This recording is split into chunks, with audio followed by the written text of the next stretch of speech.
Feel a headache coming on. I better take a couple aspirin. I'm getting over the headache. See, this is aspirin. I just had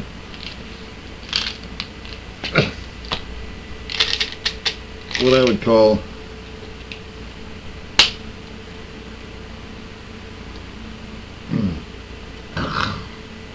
a Bill O'Reilly attack, alright? I was such an asshole to somebody on the street today, alright? A few minutes ago, I went down to 7-Eleven and there's this guy sitting out there on his ass right next to the trash bin beside a bicycle, and on the back of the bicycle is this big, huge trash bag full of all kinds of his worldly goods, this homeless guy. And I walked by and he says, "How you doing, sir? You know what time it is?" I said, "It's time for you to buy your own watch." I said, "Well, what's your problem?" He said, "What's your problem?" I said, "Can you spare any change?" I said, "See, you don't care what time it is." I said, "You never talk to anybody unless you can hit them up for something." He said, "Well, what are you talking about?" I said, that's exactly how he was talking. I said, 2 months ago, I was feeling in a good mood, and it was kind of cold in the morning, and you asked me if I'd buy you a cup of coffee. So I went inside the store and I bought you a cup of coffee. And did you say thank you? No. Instead, you said, "You know what would go down real good with a cup of coffee first thing in the morning? A nice big breakfast burrito." I was like, ugh. He said, "Well, what's your problem?" I said, "What's your problem?" I said, "You are a fucking beggar. That's your problem." I said, do you know how to say anything besides, "Could you spare any change?" I said, "You act like you're doing me a favor by buying you a cup of coffee and then hitting me up for a $2.59 breakfast burrito on top of that. If I bought you a breakfast burrito, you'd want a pair of shoes. And then you'd want to, there's no end to you sucking blood out of the human race." He said, "Well, you better get the hell away from me, buddy." I said, "No, you better shut your fucking mouth and quit sitting here all day panhandling and begging people." He got up and he said, "I just see you walk by with your nose in the air." I said, "Yeah, I walk by with my nose in the air because every time you speak to me, you want something. You never say, you don't give a shit about me." I said, "You never say what a nice day it is and just leave it go with that. No, you always say what a nice day it is. A nice day for you to give me something." And then he was like that at me. I said, "Don't you ever lift your hand to me." He said, "I wasn't going to hurt you." He said, "I'm a born-again Christian. And I got a bad back, so I couldn't hurt you." I said, "You couldn't hurt me anyways." And I said, "Don't you be threatening me." He said, it got more and more heated, and I was losing it. I had fire come out of my eyes, man. And he told me, "I'm on disability, I'll tell you that much." I said, "I'm on disability too." He said, "Well, I have a bad back and I can't work." I said, "Well, what do you do with your disability check?" He said, "I got taken off of disability." He said,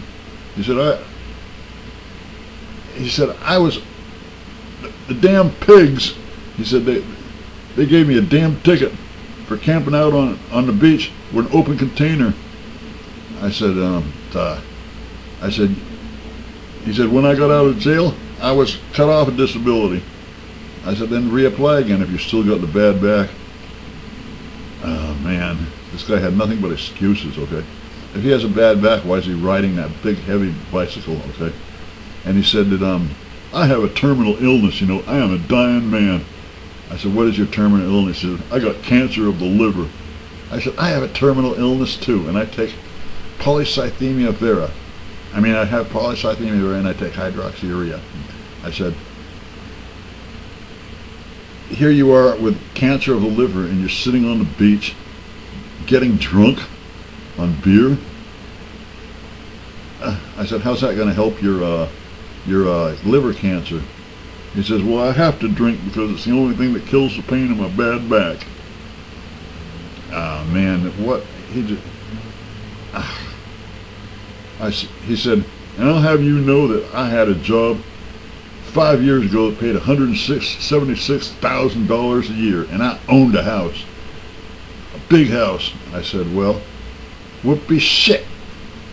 I said, you used to make $176,000 a year, and you owned a big house, and now you don't have the house, and you don't have $176,000 a year, and you have a bad back. So what does that make you, sitting out here all day, wasting your time just panhandling people? I said, that makes you a goddamn bum. That's all you are, to bum. He said, you better get the hell away from me. I said, it's a public place, and I have every right to walk by here without being harassed by chronic, lifetime bums. I said, as a matter of fact, 5 years ago, you were doing the same thing. Could you spare any change? Could you spare any change? I said, how am I helping myself by forking out money to you to drink on so you can sit down on your dead ass panhandling? I said, you were in Santa Barbara 10 years ago panhandling, so don't tell me. He said, well, the Lord loveth a cheerful giver. And he told me what a hypocrite I was, and he told me that I better get the hell away from here because his people would come and they'd kill me. I'd say, are you threatening me? Are you threatening me, motherfucker? I ain't threatening anybody, you know. And as I left, he said, God still loves you, no matter what kind of person you are, you hypocrite. And I turned around and I walked right up to him, right in his face. I said, and God hates you. God hates your guts, I told him. That's what I told him. The guy has nothing but excuses. There's help out there for people who are willing to take it. And no need to sit there and panhandle for 10, 15, 20 years on the street on your dead ass. I hate those people. I hate them. I hate them. Kind of makes it rough for somebody who's just temporarily down on their luck to humble themselves and say, could you help me out? There's so many panhandlers out there who get disability. They have trust funds from their wealthy parents. They're driving around in nice cars, and they're panhandling all stinking day long, day in, day out, 24/7, year in, year out.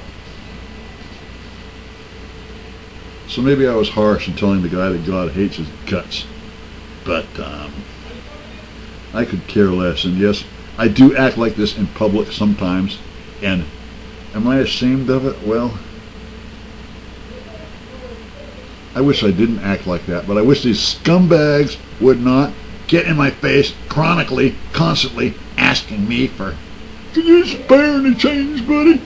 I can walk down the street and the same person will panhandle me 10 times a day as I walk by. I said, what do you think? What do you think? I fucking just hit the lottery. I'm in $10 million and I'm da-da-da-da-da-da-da-da, handing out $1 million to everybody. Eat my shit, you fucking bums.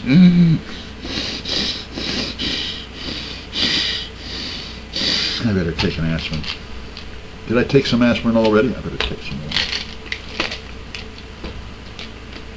Just aspirin.